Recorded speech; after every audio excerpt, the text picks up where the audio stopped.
નમસ્કાર મિત્રો, દિવ્ય સર્જન ન્યૂઝમાં આપનું હાર્દિક સ્વાગત કરું છું। હવે વાત કરવાની છે કે એક એવા ગામની કે ગુજરાતમાં જ્યારે દારૂબંધી હોય પણ દારૂનું દૂષણ ખૂબ જ મોટા પ્રમાણમાં ચાલી રહ્યું છે। ત્યારે વિગતે વાત કરીએ કે અમરેલી જિલ્લાના મોટા લીલિયા ગામે દેશી દારૂની ભઠ્ઠી તથા વિદેશી દારૂનું વેચાણ બાબતે ગ્રામજનોની રજૂઆતને ધ્યાને લઈ મુલાકાત કરી, જેમાં દારૂની ભઠ્ઠી તથા વિદેશી દારૂની બોટલો જોવા મળેલ છે। આ દારૂનું વેચાણ જિલ્લાના એસપી, ડીવાયએસપી, પીઆઈને હપ્તા મળતા હોય તો જ આ વેચાણ થઈ શકે।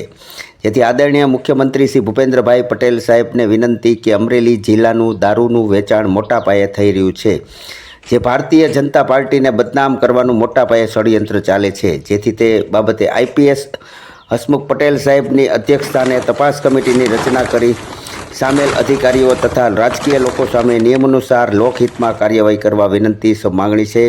તો આપણે લીલિયાના ભાજપ યુવા સક્રિય આગેવાન વિપુલ દુધાસ શું કહે છે તે બાબતે સાંભળીએ। સદસ્ય જિલ્લા પંચાયત અમરેલી ગઈકાલે રોજ લીલિયાની અંદર જે દારૂ બાબતનો મેં સોશિયલ મીડિયાની અંદર વિડીયો મૂકી અને અમારા ગુજરાતના મૃદુ અને મક્કમ મુખ્યમંત્રી શ્રી ભૂપેન્દ્રભાઈ પટેલ સાહેબને એક રજૂઆત કરેલી છે કે અમરેલી જિલ્લાના લીલિયા તાલુકાના મોટા લીલિયા ગામે જે દારૂની પરિસ્થિતિ છે, વિદેશી દારૂ તથા દેશી દારૂની ભઠ્ઠીઓના જે મેં વિડીયો મોકલ્યા, જે વિદેશી દારૂની બોટલો ખાલી હોય એના પણ મેં અહીંયા પડેલી હોય એના પણ ફોટો પાડીને મોકલેલા છે। અને આઈપીએસ હસમુખ પટેલ સાહેબની અધ્યક્ષતાની અંદર એક કમિટીની રચના કરવામાં આવે।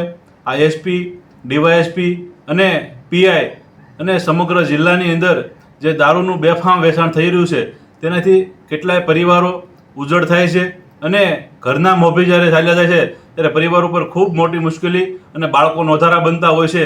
તેથી મારી એક નમ્ર વિનંતી છે અને એક સરકારશ્રીમાં અપીલ છે મીડિયાના માધ્યમથી કે આમાં એક વ્યવસ્થિત કમિટી બનાવવામાં આવે, આની તપાસ કરવામાં આવે। આ એસપી સંજય ખરાત છે એના નાર્કો ટેસ્ટ કરવામાં આવે અને એની સાથે રાજકીય લોકો પણ જો સંડોવેલા હોય તો આમાં જે કાંઈ તપાસમાં નામ બહાર આવે તેને તમામ લોકોને ડીવાયએસપીના પણ નાર્કો ટેસ્ટ કરાય, પીઆઈના પણ કરવા જોઈએ, જેથી કરી સત્ય હકીકત બહાર આવે અને જે લોકો દોષિત છે તેની ઉપર નિયમોસર કાર્ય કરવા મારી ફરીવાર વિનંતી છે, માગણી છે। અસ્તુ, ભારત માતા કી જય, વંદે માતરમ।